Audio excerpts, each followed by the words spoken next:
संवाद उपनिषद श्रृंखला में आज का विषय ज्ञान और कर्म भाग 8। स्मृति, स्मरण, अपोहन, भूलना तीनों ही आत्मा से जुड़े रहते हैं। शरीर, बुद्धि, मन तीनों उपकरण इसमें सहायक होते हैं। आत्मा नित्य गतिशील है। अत सातत्य गमने कहा गया है। इसी तरह मन को अवबोधने, अवगमने कहा है। अवग्रह, ईहा और अवगम ये मन की क्रियाएं हैं। मन पहले किसी विषय को देखता है, अवग्रह, चेष्टा करता है, ईहा, फिर अवगम, स्वीकारोक्ति करता है। मन की चेष्टा में बुद्धि का भी योग होता है। समझने की बात केवल इतनी सी है कि मन और बुद्धि दोनों ही त्रिगुण के आवरण में कार्य करते हैं। स्मृति के कारण ही निमित्त पाकर आत्मा के संस्कार प्रकट होते हैं। इसी कारण पूर्व जन्मों का ज्ञान प्रकट होता है। ये सब आत्मा के संग्रहालय में सुरक्षित रहते हैं। इसी संग्रहालय में हमारे पुराने कर्म भी रहते हैं। मनुष्य जीवन का लक्ष्य पुनर्जन्म के चक्र से बाहर निकल जाना है। उसके लिए आवश्यक है कि उसकी स्मृति का संग्रहालय पहले खाली हो, उनमें नई स्मृतियां नहीं भरे। व्यक्ति को अपने बीते जीवन से स्मृतियां ही तो बांधे रखती हैं। जीवन का लक्ष्य बंधन मुक्त होना है। व्यक्तिगत जीवन में स्मृति मात्र एक बड़ा बंधन है। कार्यगत स्मृति दैनिक आवश्यकता है। अतीत की स्मृति बंधक बनाती है। इसमें हमारा वर्तमान खो जाता है। बिना कुछ कर्म किए काल गुजर जाता है, पुनः लौटकर नहीं आता। कभी कभी इन्हीं स्मृतियों के कारण व्यक्ति के जीवन की दिशा भी बदल जाती है। स्मृति कितनी पुरानी है, इस बीच कितना कुछ बदल चुका है, यह भी महत्वपूर्ण होता है। स्मृतियों की आवश्यकता क्यों महसूस होती है, किस प्रकार के विषय स्मृतियों में बने रहते हैं, इनका भी व्यक्ति को आकलन करना चाहिए। वैसे तो वे ही विषय स्मृतियों में रहते हैं जिन्हें व्यक्ति स्वयं महत्वपूर्ण मानता है, चाहे ज्ञानपूर्वक मानता हो अथवा अज्ञान के कारण। मूल में तो अहंकार ही होता है। वही अच्छा और बुरा तय करता है, वही प्रतिक्रियाओं का कारण है। अहंकार वश की गई भूलें भी स्मृति से नहीं जाती, वे प्रायश्चित मांगती हैं। अहंकार प्रायश्चित नहीं करने देता, भूल स्वीकारने नहीं देता। व्यक्ति की उपासना में, भक्ति मार्ग में या एकाग्रता के क्षणों में ये स्मृतियां बहुत बाधक बनती हैं। विचारों को भी घेरे रहती हैं और भावनाओं को भी। मन को स्थिर नहीं रहने देती। विकास बाधित होता है। व्यक्ति आगे बढ़ना चाहता है, स्मृतियां पीछे खींचती हैं। व्यक्ति स्वयं का विस्तार करना चाहता है, स्मृतियां उसे संकुचित करती रहती हैं। व्यक्ति सृष्टि का अंग है। सद प्रवृत्तियों का विकास करके समष्टि भाव में आना चाहता है। स्मृतियां उसे व्यष्टि भाव में बनाए रखती हैं। राग, द्वेष या प्रतिहिंसा के कारण उसका आसक्ति भाव गहरा होता जाता है। एक ही विषय की बार बार स्मृति उसके जीवन की पगडंडी बन जाती है। अधिकांश स्मृतियां हमारे बाहरी ज्ञान या बाहरी जीवन से ही जुड़ी होती हैं। भीतरी ज्ञान के जागृत होते ही तेजी से लुप्त होने लगती हैं। व्यक्ति का आत्मविश्वास, जीवन की दिशा, समष्टि भाव सभी गतिमान हो उठते हैं। सारी बेड़ियां टूटते ही वह भागने की स्थिति में आ जाता है, हल्का फुल्का होकर। जीवन में जिस प्रकार सर्जन विसर्जन का जोड़ा है, प्रवृत्ति निवृत्ति का युग्म संतुलन बनाए रखता है, वैसे ही एक पक्ष स्मृति विस्मृति का भी है। जीवन का एक आधार जहाँ स्मृति आधारित है, वहीं दूसरा पक्ष विस्मृति भी है।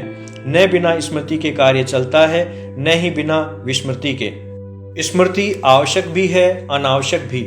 आवश्यक स्मृति दैनिक कार्यों में योग करती है, जीविकोपार्जन में सहायक होती है और सांसारिक विश्वातीत संबंधों में सहायक होती है। वही स्मृति अपने इन्हीं गुणों के कारण व्यक्ति को अनेक रूपों में, अनेक विषयों, व्यक्तियों एवं घटनाओं से बांधकर भी रखती है। पुरुषार्थ के अंतिम लक्ष्य मोक्ष को छूने भी नहीं देती। स्मृति एक अन्य कारण से भी बनी रहती है, वह है आसक्ति यानी राग और द्वेष। हर इंद्रिय विषय का मन में अलग अलग राग द्वेष का भी विभाग होता है। हर इंद्रिय के विषय भी असीमित रहते हैं। एक दिन में आंख से व्यक्ति कितने विषय देखता है, मुंह से कितना बोलता है, खाता है, कितना अच्छा बुरा लगता है, कितनी पुनरावृत्ति की इच्छा होती है। वर्षों तक अच्छी बुरी स्मृति रहती है। सुख दुख की अपनी स्मृतियां होती हैं। किसी का अच्छा किया याद न रहे, बुरा किया कोई भूलता ही नहीं। मनुष्य तो क्या, पशु पक्षी भी नहीं भूलते। उनका तो जीवन स्मृति मुक्त हो ही नहीं सकता। इसी के सहारे वे हर योनि में एक दूसरे से व्यवहार करते हैं। स्मृति समाप्त, व्यवहार के अतीत की पुस्तक समाप्त। प्रारब्ध के लेख को ही स्मृति कह सकते हैं। किसी विषय से बंधा रहना स्मृति है। बंधे रहना ही जीवन का बड़ा गतिरोध है, स्वतंत्रता का हनन है। जीवन को लक्षित करके जीने की शर्त है स्वतंत्रता, बंधन परतंत्रता है। आधा जीवन स्मृतियों के सहारे तथा उत्तरार्ध विस्मृतियों पर आधारित हो तो भी व्यक्ति एक सीमा तक सुखी रह सकता है, किंतु शांति को प्राप्त नहीं हो सकता। उसके लिए तो प्रवृत्ति के साथ निवृत्ति का बने रहना आवश्यक है।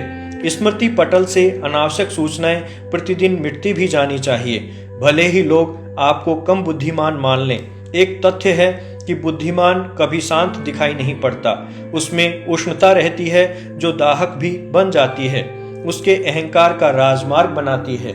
विस्मृति या भूलना जीवन को अनेक कलेशों से मुक्त करता चला जाता है, मन में गांठें नहीं पड़ने देता, कभी अवसाद की स्थिति नहीं आने देता, निराशा का वातावरण नहीं बनने देता।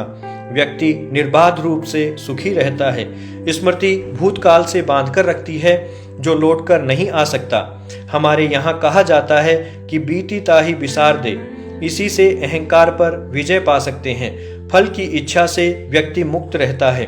व्यक्ति ग्रस्त आश्रम से वानप्रस्थ में जाता है, तब सबसे बड़ा संघर्ष होता है स्मृतियों के साथ। स्मृतियां उसे समष्टि भाव में आगे बढ़ने से रोकती हैं। यह आत्मा का अंग बन जाया करती हैं। स्मृति में एक ओर कामना का आकर्षण रहता है तो दूसरी ओर मन की विषय के साथ होने वाली प्रतिक्रियाएं रहती हैं। अतः जैसे ही व्यक्ति अकेला होता है उसे स्मृतियां घेर लेती हैं, उसके वर्तमान का बड़ा हिस्सा भी खा जाती हैं, उसे कुछ प्राप्त भी नहीं होता। ध्यान के क्षणों में ये स्मृतियां ही सबसे बड़ी बाधक सिद्ध होती हैं। जिन जिन विषयों एवं व्यक्तियों के साथ राग द्वेष का संबंध रहा वे ही स्मृति पटल पर चिपक गए। वर्तमान में जीना भी व्यक्ति को एक सीमा तक स्मृतियों से मुक्त रखता है। जो सामने है, कार्य जो हाथ में है, उसी में पूजा की तरह खो जाओ। कोई स्मृति बाधक नहीं बन सकती। काम में यदि मन नहीं लगे तो स्मृति में फंसना आसान है। स्मृति एक तरह का आवरण ही तो है। आवरणों में भी जो सबसे पहले चढ़ता है वही सबसे अंत में हटता है।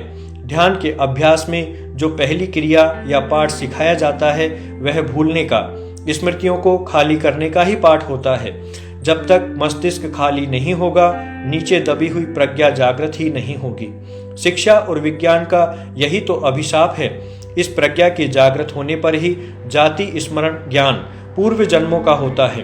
पूर्व जन्मों की स्मृतियां उभरती हैं। यहीं से जीवन में दिशा परिवर्तन होता है। जीवन का लक्ष्य भी दिखाई देता है और स्वयं सृष्टि के अंग रूप में विस्तार पाने लगता है। व्यष्टि भाव तथा उससे जुड़ी सारी स्मृतियां पीछे छूटने लगती हैं। भीतर का प्रकाश व्यक्ति को विस्मृति में ले जाता है। यही ध्यानावस्था है। बिना विस्मृति के सूचनाओं का अंबार भ्रांति पैदा करता है। व्यक्ति किम कर्तव्य मूड बना रहता है। यह भ्रम की स्थिति है। अंग्रेजी में एक अच्छी कहावत है, out of size is out of mind. यही स्मृति से मुक्ति का मार्ग है। यही वर्तमान में जीने का अभ्यास है।